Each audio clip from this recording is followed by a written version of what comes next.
Mame Mactar Gueye Jamra dafa wax ñaari wax yoo xam ni damaa bëgg ñu ànd déglu ko ngeen wax ma ñaari wax yi ban moo ci nekk dëgg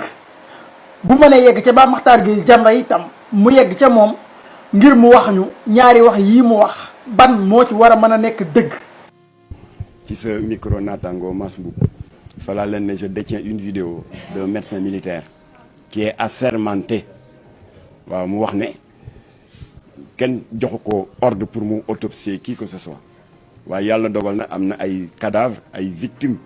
de manifestation yoo xam ne dañ leen a boom ak arme à feu yoo xam ne corps yi jébbal nañ ko nee na le minimum moo doon ma extraire bal yi waaw fexe na ba dindi bal yi ci seen i yaram nee na moom na en tant que médecin militaire te nee na naataango médecin militaire yëpp a ngi koy dégg kenn du ko ci weddi xam nañ ne que les balles officielles utilisées par les forces de défense et de sécurité officielles sont normalisées moom la ñuy wax la fameuse norme ISO. Naby Vision International System Organization. monde bi yëpp ñoo tënku ci loolu mu di benn système boo xam ne bal bu duggee ci yaramu nit ba ñu génn ko boo xoolee numéro ak loupe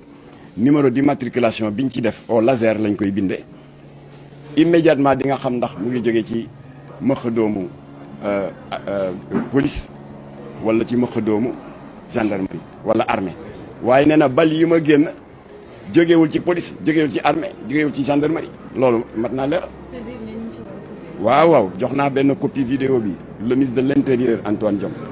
jël naa copie vidéo bi jox ko le directeur général de la police nationale Seydou Bokar Yàgg Macky Sall itam yónnee naa ko ma ne ko lii nañ ko reeral parce que il y va de notre sécurité à tous kan moo tiré kan on doit le savoir. loolu mooy li Mame Mactar Gueye waxoon ci at yi weesu léegi nañuy déglu Mame Mactar Gueye en 2025 lan la wax. gendarme yi ma déggoon suba muy wax mu ne kon ñii dem ne dañuy taal ñun ñu jóg en tant que force de défense et de sécurité pour des raisons républicaines et de fidélité à la nation ñu jóg ne du fi amee ñii ne dina fi amee ñii ne leen autant vous tenez pour taal yii nga xam ne c'est des patrimoines communs autant ñu on tient à ce que doo leen ko taal. Oui. Alors il est évident que bu affrontement amee ki gën a néew doole mooy loru. Oui, mooy dëgg. Ce n'est pas une manière de justifier les dizaines de morts loolu c'est condamnable à tout point de vue waaye ñoom c'est dans l'exercice de leur c'est les gendarmes qui parlent c'est dans l'exercice de leur activité de protection de la République ci la bakken yooyu rote te gënul kenn ñii dañu ne dañuy taal ñii ne du fi amee xeexoo am ay bakken rot waaw yow nga jóg nag mais da ngay def un toilettage de l'amnistie nga ne ña doon taal di lakk di sàcc comme que c'est pour des raisons politiciennes yéen defu leen dara set ngeen ba set wicc waaw kon léegi si c'est pas Jean c'est Paul kon léegi ñan la ñuy singali léegi les forces de défense et de sécurité c'est ça qui est dangereux de deux choses l'une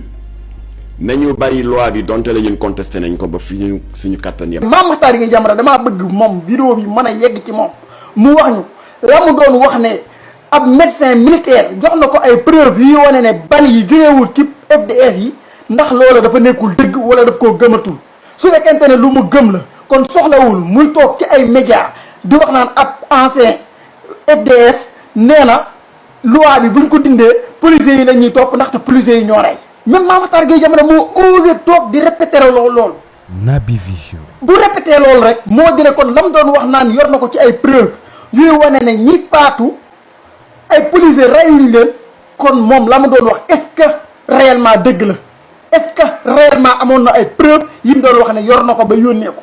parce que bu fekkoonte ne moom loolu gëm na ko ne loolu dëgg la que ni jox nañ ko ay preuves yoo xam ne ab médecin militaire moo ko jox muy ay bal yu bàyyi ko ci nit yuñ faat waaye bal yooyu bañ ko xoolee gis nañ ne jógewul ci police jógewul ci gendarme jógewul ci militaire kon ci ñeneen lay war a mën a jóge loolu Mame Mactar Gueye bu amee preuve yooyu soxlawul di déglu ab ancien FDS bu naan ko ñii nga xamante ne ñoo faatu woon ci manifestation yooyu ci manifestation bi ay policiers ñoo leen rey loolu Mame Mactar Gueye Jamra moom warul soxla di dégg loolu parce que moom am na privilège am preuve yoo xamante si ne ñun ñii kenn amu ko ci ñun kon bu demee tey di toog di wax naan dégg naa ci benn rajo mu am fa benn waaye boo xamante si ne da daan liggéey ci FDS yi waaye liggéeyatu fa nee na ñi faatu ay policiers ñoo leen rey loolu lu garaaw la te man dama jàpp ne saaru wax yii képp koo xamante ne yaa ngi koy wax bu loi bi deñee dañ laa war a woo pour que nga andi ay preuve yuy wane ne policiers yi ñoo rey ndaxte mënuñ ne dañuy xool ki rey te kenn xamu ko FDS yi néewuñ ñoo rey néewuñ néebi la néewuñ ñeneen kenn mënul xam kan ak kan moo rey ndaxte même waa APR daan nañ ko jiñ waa Pastef tey ñu ne nañ leeral kan moo rey mu am ñu jóg du osé toog ci télé yi naan waa kii policiers yi ñoo rey parce que loolu la ñu wax carrément policiers yi ñoo rey la ñu wax parce que buñ nee loi yu buñ ko dindee policiers yi la ñuy topp kon yaa ngi wax ne policiers yi ñoo rey loolu nag képp koo mën a doon boo osé dire lu mel noonu ci média yi bu loi bi dañee dañ laa war a woo nga joxe sa ay preuve nañ bàyyi manipulation bi Naby Vision. nañ bàyyi manipulation yi tey wax dëgg te yàlla tax man li ma gën a jaaxal nag ci Mame Mactar Gueye Jamra ak position bi moo di ne position bii mu am tey bi mu amoon keroog waa APR yi ñoo ko jëloon di ko partagé vidéo bi ci waa APR yi laa ko jëli ndaxte jamono boobu dañ doon wax ne policiers yi nekkul ne ñoom ñooy rey waaye ñiy rey waa Pastef lañ àndal ñoom tees boobu lañ gëmoon moo tax ñu jëloon waxu Mame Mactar Gueye Jamra bi partagé ko ci seen page yi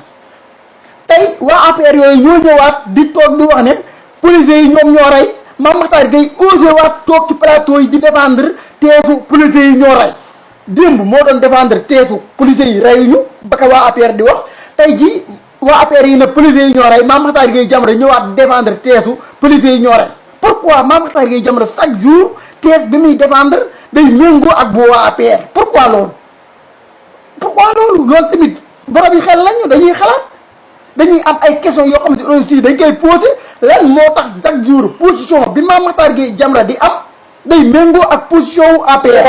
te man waa APR sax li ma leen mën a muñal ci ñoom ñu mën a toog wax ne policiers yi ñoo rey mënuma koo muñal ku mel ne Mame Mactar Gueye Jamra wala koo xam si ne yow da nga ne da ngaa neutre paraloo kenn ndaxte waa APR bu leen neexee wax loolu pour défendre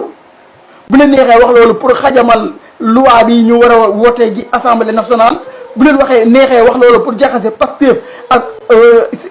citoyen sénégalais yi maanaam population bi waaye Mame Mactar Gueye Jamra mi wax ne moom parul fenn àndul ak kenn amul sañ-sañu démb mu jàkkaarloo ak sénégalais ne leen ab médecin militaire jox na ma ay preuve yuy wane ne bal yi mu génne ci ay corps policiers yi tiréwuñ ko gendarmerie tiréwu ko ak kii militaire tiréwu ko daal di wax ne loola nañ ko leeral ci jamono booba nga xam ne waa APR yi dañoo gëmoon ne waa Pastef yi ñooy rey booba ñoom loolu lañ doon défendre tey jii waa APR yi ne policiers yi ñooy rey Mame Mactar Gueye Jamra génn di ñuy wax ay waxi dégg naa ci benn rajo benn police ancien policier naan fa buñ ki kéewee loi bi policiers yi la ñuy topp ndaxte policiers yi ñoo rey. Naby Vision. ça c'est extrêmement grave lu grave la Mame Mactar soxla nañ sa tontu nag soxla nañ ay leeral de yu bàyyi ko ci yow ci ñaari position yi nga amoon démb ak tey lan moo tax position yi wuute.